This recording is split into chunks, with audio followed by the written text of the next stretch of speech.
दसरा विजयादशमीचा सोहळा. दसरा, ज्याला विजयादशमी असेही म्हणतात, हा भारतातील एक प्रमुख सण आहे.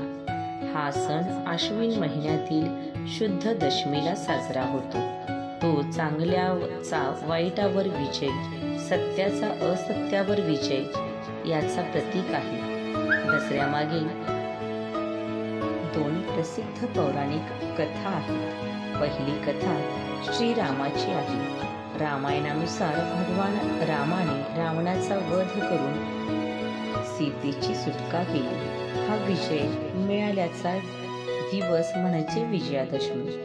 त्यामुळे अनेक ठिकाणी रावण, कुंभकर्ण आणि मेघनाद यांच्या पुतळ्यांचे दहन केले जाते. दुसरी कथा महिषासुर मर्दिनी देवीची आहे. महिषासुर नावाचा राक्षस देवांना त्रास देत होता. देवतांनी एकत्र येऊन देवी दुर्गेची स्थापना केली. 9 दिवस चाललेल्या युद्धानंतर दशमीच्या दिवशी देवीने महिषासुराचा वध केला.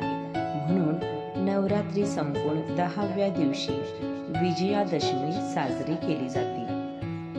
दसऱ्याच्या आधी 9 दिवस नवरात्री साजरी केली जाते.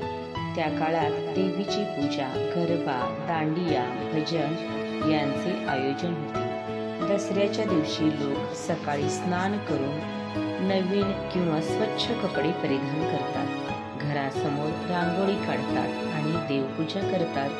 दसऱ्याच्या दिवशी आपट्याची पाने एकमेकांना देण्याची प्रथा आहे. आपट्याचे पान हे सुवर्णाचे प्रतीक मानले जाते. लोक ही पानं देताना सोने घ्या, सोन्यासारखे राहा असा आशीर्वाद देतात. या दिवशी शस्त्रपूजा, वाहन पूजा, साधनांची पूजा करण्याचाही प्रघात आहे. शेतकरी आपली शेतीची अवजारे पूजतात. कारागीर आपली साधने पूजतात. कारण हा दिवस विजय आणि नवीन उपक्रम सुरू करण्यासाठी शुभ मानला जातो. महाराष्ट्रात दसरा मिरवणुकीला विशेष महत्त्व आहे.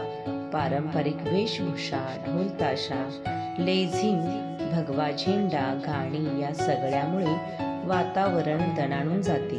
काही ठिकाणी रामलीला, दुर्गा विजयाचे नाट्य रूपांतर सादर केले जाते. दसऱ्याच्या दिवशी गोडधोड जेवण केले जाते.